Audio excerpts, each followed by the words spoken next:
Good morning. This is KELOLAND on the go with all you need to know in news and weather as you start your day. Sioux Falls police made an arrest this weekend after gunshots were fired at the Empire Mall Friday night. 18-year-old Jaden Michael Justice Bingham was arrested on 2 counts of aggravated assault. Police believe the situation started with some type of an argument. Shoppers and store owners were on lockdown inside the mall for several hours before police could escort them out safely. Others made it out sooner. We didn't know what it was at first, but then we realized people were screaming and running all over the place. So I took it the worst and thought it was gunshots. So I told everyone that we had to get out of there right away. Police say no one was hurt. We expect to learn more details about the situation at this morning's police briefing. In Roberts County, authorities say a 41-year-old man from Bristol died Saturday afternoon in a crash on Interstate 29 near Sisseton. They say he was driving a truck around 3:30 going south when he went into the ditch, hit a fence, and rolled. No one else was involved, and he was not wearing a seatbelt. Authorities with the Hamlin County Sheriff's Office are investigating a theft of copper wiring northeast of Bryant. According to a post shared on Facebook this weekend, a large amount of copper wiring casings were found dumped illegally on private property on December 1st. A day later, the sheriff's office was notified that a local business had wiring stolen from them. The incident remains under investigation. If you have any information, you're asked to contact the Hamlin County Sheriff's Office. Now let's get a check of our weather with meteorologist Scott Munt. Good morning, Scott. Well, a windy day today. Strong northwest winds help bring in colder air. Expect temperatures to fall as we do go through the afternoon. Now, speaking of falling, we have some snow falling across parts of western South Dakota, especially into the Black Hills, where we do have winter storm warnings that are in effect that go into the early morning hours of Wednesday. Brian will have more details on your forecast coming up. All right, thank you very much, Scott. The Lennox Oriole football team recently won its first state championship since 1982. To honor that achievement, Mayor Danny Fergan proclaimed November 25th as Lennox Oriole Football Day at a recent city council meeting. It was really neat to see that in the document and everything, and from now on, November 25th is Lennox Oriole Football Day, which is really cool. The Orioles beat Sioux Falls Christian 14-6 in the Class 11A state championship. A local credit union is handing out money to help teachers with out-of-pocket expenses.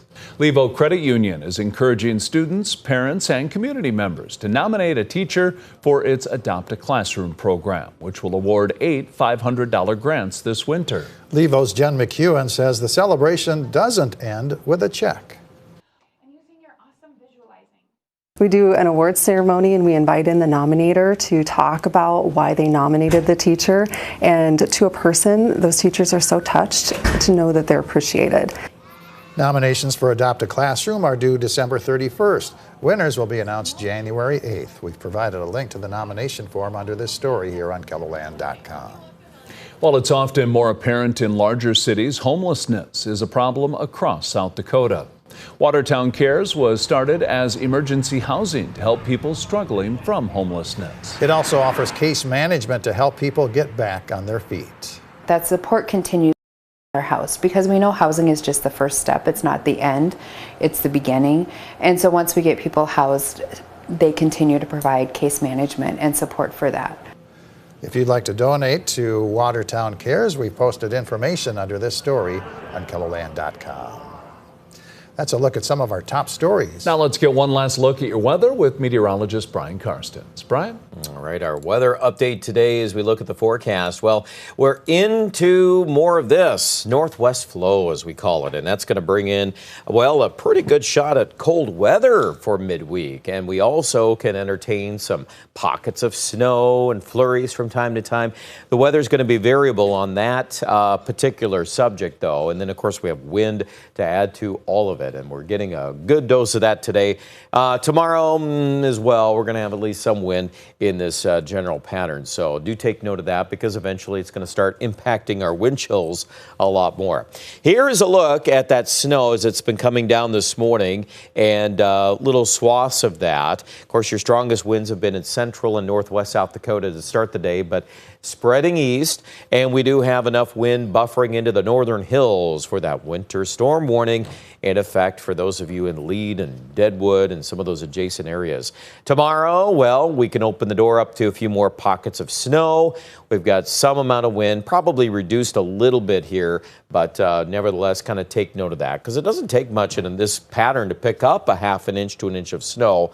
You're not going to see many headlines for snow, though, outside of the Black Hills. And then high pressure, there it is on Wednesday. And as we always say, that's kind of the core of the cold air. And so that's going to slide through Wednesday night into Thursday. And then as that leaves, then on the back side of it, we end up with a little ribbon of snow across South Dakota once again. So there's some things here to this week. Temperatures, though, by the end of the week should begin to moderate back up into the 40s. Well, 40-mile-an-hour wind gusts out there today. You can see that swath of red and orange and plenty of wind to go around here for 4 o'clock this afternoon. Tonight, we'll probably see some of the winds diminish, but they're coming back up again tomorrow. I mean, there's still plenty of wind gusting over 30, and as it trends colder, you just start feeling it more and more, and then we get into Wednesday. Thank goodness not a strong wind there, but it's going to feel cold. We'll probably stick with sub-zero wind chills most of the day around Sioux Falls and up to Watertown and Sisseton. There's your snow highlight. Again, a lot of that light blue northwest and central. I would say Sioux Falls, if we get touched by a little bit of that today, it's possible. More so tomorrow. There's going to be a regeneration of those swaths of snow, and you couple some wind with it. And yes, you can't discount that as a factor in the weather getting into Tuesday. Notice your temperatures too. 20s in the afternoon, and then the main Arctic front coming through Tuesday night. And then that's what's really going to deliver that bigger change for midweek. Look at those sample wind chill numbers. Wednesday, they're going to stay sub-zero most of the days. So you know the drill. Yep, we've been through some cold. Now we got to go back to it here for at least midweek. Numbers today, 38 Sioux Falls, 37 degrees in Rapid City. How about that 7-day forecast? Well, 18 Wednesday, 16 on Thursday. Definitely noticeable there. But the end of the week shows some promising signs. I think there's a really good chance we'll get back to the 40s. And not just Sioux Falls. Aberdeen will pick up some warmer weather, too, by the weekend. So, yeah, kind of grin and bear it here, as we say, Wednesday, Thursday with the cold. Couple of sub-zero lows in there, too, to toss in. Pierre in central South Dakota. Same thing here. We dip on the temperature Wednesday, Thursday after these snow showers and bursts of snow the next couple of days. And by the end of the forecast in Rapid City, we're back to 40s, maybe 50s. That certainly is not impossible to see there by the weekend. Check out more online at KETHLAND.com.